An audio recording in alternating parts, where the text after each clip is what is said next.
ತುಮಕೂರಿನ ಜೋಗಿಹಳ್ಳಿಯಲ್ಲಿ ನೀರಿಗೋಸ್ಕರ ಹಾಹಾಕಾರ. ಕುಡಿಯೋ ನೀರಿಗಾಗಿ ಗ್ರಾಮಸ್ಥರು ಪರದಾಟ ನಡೆಸ್ತಾ ಇದ್ದಾರೆ.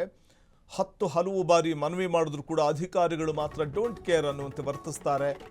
ಕೂಡಲೇ ನೀರು ಬಿಡದೇ ಇದ್ರೆ ಉಗ್ರ ಹೋರಾಟ ಮಾಡಬೇಕಾಗುತ್ತೆ ಅನ್ನುವಂತೆ ಎಚ್ಚರಿಕೆಯನ್ನು ಗ್ರಾಮಸ್ಥರು ಕೊಡ್ತಿದ್ದಾರೆ. ಪುರಸಭೆ ಕಚೇರಿಗೆ ಮುತ್ತಿಗೆ ಹಾಕೋದಾಗಿ ಆಕ್ರೋಶವನ್ನು ಹೊರಹಾಕಿದ್ದಾರೆ. ಮೂಲಭೂತ ಸೌಲಭ್ಯವನ್ನು ಒದಗಿಸುವಂತೆ ಆಗ್ರಹಿಸ್ತಾ ಇದ್ದಾರೆ ಗ್ರಾಮಸ್ಥರು. ಸಮರ್ಪಕ ಕುಡಿಯೋ ನೀರು ಪೂರೈಸಲು ಒತ್ತಾಯಿಸ್ತಾ ಇದ್ದಾರೆ. ಮೊದಲೇ ಬರ ತಾಂಡವವಾಡ್ತಾ ಇದೆ. ಭೂಮಿಯ ಅಂತರ್ಜಲ ಪಾತಾಳ ಕುಸಿದಿದೆ. ಹೀಗಿರುವಾಗ ಬೋರ್ವೆಲ್ಗಳಲ್ಲಿ ನೀರಿಲ್ಲ. ಕುಡಿಯೋದಕ್ಕೆ ನೀರಿನ ತತ್ವಾರ ಉಂಟಾಗಿದೆ. ಜೋಗಿಹಳ್ಳಿಯಲ್ಲಿ ಕುಡಿಯೋ ನೀರಿಗೋಸ್ಕರ ಗ್ರಾಮಸ್ಥರು ಪರದಾಟ ನಡೆಸುವಂಥ ಒಂದು ಪರಿಸ್ಥಿತಿ. ಹಲವಾರು ಬಾರಿ ಸಂಬಂಧಪಟ್ಟಂಥ ಅಧಿಕಾರಿಗಳಿಗೆ ಮನವಿ ಮಾಡಿಕೊಂಡ್ರು ಅಧಿಕಾರಿಗಳು ಮಾತ್ರ ಡೋಂಟ್ ಕೇರ್ ಅನ್ನುವಂತೆ ವರ್ತಿಸ್ತಾ ಇದ್ದಾರೆ ಅನ್ನುವಂಥ ಆಕ್ರೋಶವನ್ನು ಹೊರಹಾಕ್ತಾರೆ ಸ್ಥಳೀಯರು.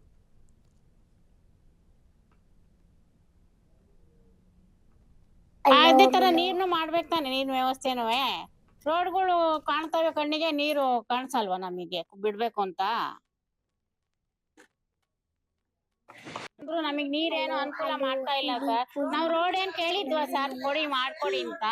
ಚೆನ್ನಾಗಿದ್ದಿ ರೋಡ್ಗಳೆಲ್ಲ ಕಿತ್ ಎಲ್ಲ ಮಾಡ್ತಾ ಇದ್ದೀರಲ್ಲ, ಕುಡಿಯಕ್ ನೀರ್ ಬೇಡ್ವಾ ನಮಗೆ? ಏನು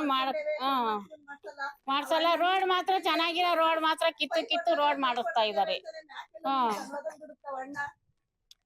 ಅದೇ ತರ ನೀರ್ನು ಮಾಡ್ಬೇಕು ತಾನೆ, ನೀರಿನ ವ್ಯವಸ್ಥೆನೂ. ರೋಡ್ಗಳು ಕಾಣ್ತವೆ ಕಣ್ಣಿಗೆ, ನೀರು ಕಾಣಿಸಲ್ವಾ ನಮಗೆ ಬಿಡ್ಬೇಕು ಅಂತ?